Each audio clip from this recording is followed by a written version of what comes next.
against India's independence, because when you are fighting against a strong enemy, so you need to have ammunitions at par with the ammunitions that is with your enemy.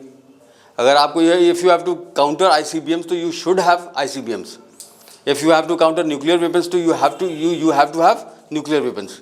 Otherwise you are going to पता चला कि एकदम small range का माने short range का तुम missile छोड़ रहे हो और पता चला कि इंडिया एकदम माने you are firing your missile, short range missile from the coast of the Indian Ocean, and it is simply falling on 200 kilometers within the Indian Ocean, and your enemy lies 2000 kilometers away from you. So what is the use? ठीक है. तो if the Indian people, if they have to arm themselves with deadly weapons so as to counter the British might, so they need to have finance, and the financial capability in India was only with the Indian princes and zamindars of India. India का Prince और जमींदार जो है उन्हीं लोगों के पास पैसा है. उनको अगर हम लोग संतुष्ट कर देंगे, if the British government through her declaration, if they are going to appease this section of India, this is a small group, 0.1% of the total population, but they are the people who can finance the Indian national movement. तो उनको अपनी तरफ कर लेंगे. बाकी 99.9% of the Indian people are भूखा है नंगा. 99% of the Indian people, they don't have the financial capability to finance their hunger even. अपना भूख शांत करने का पैसा नहीं है, कपड़ा पहनने का पैसा नहीं है, क्योंकि the general attire of an Indian was simply a linen. एक सिंपल जो महात्मा गांधी नहीं पहनते थे, एक धोती पहनते थे, एक धोती. He was simply connecting himself with the people of India, because the financial capability of 99.9% of the Indian people was to finance one dhoti, or it was simply a linen, चादर नुमा चीज़ था. 50% of that linen they simply used to tie it at their loins, कमर पे बांधते थे, and with the rest of the 50% they simply used to cover the upper part of the body. कमर पे बांधे आधा ठीक है, और 50% other upper part of the body को कवर करते हैं. This was the general attire of Indian. ठीक है ना. तो उनके पास, जिसके पास धोती और अपना भूख शांत करने का पैसा नहीं है, वो कहाँ से NP2 राइफल्स खरीदेगा, और कहाँ से how can he can never imagine of purchasing any deadly weapons. तो तलवार से आप NP2 राइफल्स को काउंटर नहीं कर सकते. And they were improvising their series. NP2 rifles 1857 में they have armed NP2 rifles, the Indian sepoys with NP2 rifles. तो the series that was available with the British government, it was NP7 rifles. NP2 rifles का NP rifle का 7 series आ गया था. Then they had armed the Indian sepoys with the Indian NP2 rifles. तो naturally कि you have to counter NP7 rifles, तो you need to purchase similar items or weapons from other European nations. And for that you need some money. ठीक है. तो 99.9% लोगों पे rule कर सकते हैं, because they are financially very unstable. 0.1% को अपनी तरफ कर लिया जाए तो ठीक है. ये क्लियर हो गया. इसका मतलब होता है कि they were trying to fragment India or not. They were trying to make the Indian sepoys, Indian princes and jamindars understand that the British government in India is going to harm them never. So you simply have to remain relaxed. You rule over your people. Let us rule over the other people. तुम अपने निज़ाम of Hyderabad या मेवाड़ के राजकुमार, आप मेवाड़ के लोगों पे राज करो, और ब्रिटिश इंडिया में जो हिंदुस्तानी उस पे राज हमको करने दो. We both in collaboration with both are going to rule over 99% Indians. Clear? ये बात आ गया. दूसरा बोला कि all posts including Indian civil services created by the British government in India would be open for all Indians. Recruitment would be done through examinations. 1858 में बोल दिया, वो लोगों ने क्लियर कर दिया था कि now they were understanding that the mental maturity in India that is having the capability to strategize India's independence. Try to understand it. They were understanding that only less than 1% of the Indian people who are educated, they have gained that mental level or mental maturity through which they can strategize India's independence. India के independence को strategy बनाकर कैसे जीता जाएगा, इसके लिए ये strategy बनाने का मानसिक काबिलियत सिर्फ वही 1% हिंदुस्तानी में है जो पढ़े लिखे हैं, जो एजुकेटेड है.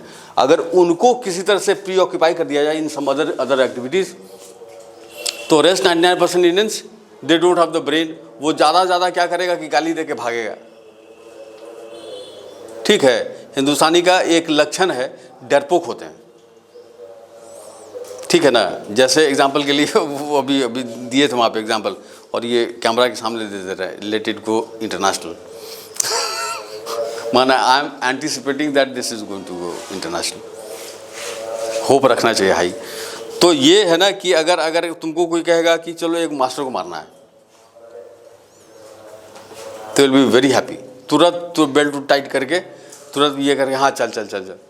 और रास्ता में अगर कोई पूछ दिया कि मास्टर कौन है, कौन जात के हो, तो राजपूत हो, तो छोड़ दूँ ना। फिर बोला कि कहाँ क्या है, तोरा पूरा क्या है, सुन हमार अपेंडिक्सवा दुखा एकदम उपट गए लोग। फिर होता है ना, अपेंडिक्स उपट गया हमार से, अभी तू तनी माइस दवाई खा के, और घरे जो गया तो फिर उसका तो पता चला कि एक हो गया अपेंडिक्स के चक्कर में, और उसके पीछे कहाँ जी थे रे, तो अभी थी। वो बोलेगा नहीं कि कहाँ जा रहे हैं, उसको देख के दूसरा वाला भागेगा, और फिर दोनों आगे आपस में जाके मिल के बतियाएगा कि मुँह दे तू पगला है, अकेले हती तब न मार दे बहन, तुरंत कल बदला ले हती उन्हें। तो रिस्क लेने के लिए कहा तैयार है, सिर्फ सारा का सारा भागेगा। इसलिए ये होता है ना आसमानी फायर, सुनते हो वर्ड कि पुलिस जो है वो पहले जो है वो ब्लैंक फायर करता है, तो just to disperse the crowd they do it, because and it is very much in vogue in India के कॉन्टेक्स्ट में बहुत प्रचलित है ये कि पहले आसमानी फायर करो तो 50% या more than 50% of the members of the crowd they are going to disperse, वो भाग जाएंगे। 40% को यू आर इक्वली नंबर और they are twice your number, तो you can manage it because you are professionally trained machoist. ठीक है, जो लड़ने आएंगे तो भीड़ होगा ना। अगर एक आर्मी आके यहाँ पे अगर राइफल होगा तो he can manage everyone, all 20 of the civilians, हम सारे सिविलियंस हैं, सबको संभाल लेगा। एक अगर ट्रेंड ब्लैक कैट कमांडो आ गया तो एक पे 20 भारी पड़ेगा वो लोग, because they are professionally trained for that and we are not. हम लोग चौक और कलम से काम करते हैं। तो इसका मतलब होता है, तो ये उनका क्या राजनीति था इसमें कि they wanted to preoccupy that section of India who was mentally matured to formulate strategies how their India is going to gain her independence. तो उसको भी प्री ऑक्यूपाई कर दिया कि तुम ये करो, नौकरी करो एंड यू बेबी बच्चा को पालो। यू डोंट हैव यू अच्छा the timing in between 9 and 5 you have to preoccupy yourself in the offices of India. तो आफ्टर वर्किंग फॉर 8 hours 8 घंटा, ये 8 घंटा काम करने के बाद when at 6 when you have to return back to your house after working for 8 hours and that in a British office where they have the work culture है जहाँ पे 8 घंटा काम करने के बाद at 6 o'clock if some politician of India he is going to drop himself in your house to discuss any political issue, तो do you think that you are having the energy to discuss the politics? 8 घंटा काम करने के बाद 6 बजे घर आओगे, ठीक है, और तुमसे कहेगा कि भैया हो हम लोग ऐसा प्लान कर रहे हैं, राजनीति का बात करोगे, तो ही don't have the energy, he don't have the क्या बोल सकते हो, उसके बाद ना तो समय है, ही डोंट हैव एनर्जी भी नहीं है and he is so lethargic, इतना थका हुआ है बेचारा वो कि don't have the patience to discuss any issue, political issue with you. तो नेचुरली कि ये 1% इंटेलिजेंट को अलग कर दिया कि नहीं, हर बात में। अरे पहले हिंदू मुस्लिम डिवाइडेड था and therefore India was weak. Now 0.1% of the Indian people who are Indian princes and jamidars who are Indians, they are away from the masses. 1% of the Indian people who are educated, who are having the brain to formulate strategies, they are out of the scene context में। तो बच गया 98% लोग, वो वैसे लोग बच गए जो भूखे नंगे हैं, अनपढ़ हैं, और उन पे और वो बैल की तरह काम कर सकते हैं। खेत में खेती करते समय सबसे ज़्यादा काम कौन करता है? बैल करता है। पर बैल कभी खेत का मालिक होता है क्या? नहीं होता। तो Hindustani 98% Indian people they are going to work and the total luxuries of the work that will be committed by the Indian people, it will be smashed by the British government. ठीक है, क्लियर हो गया।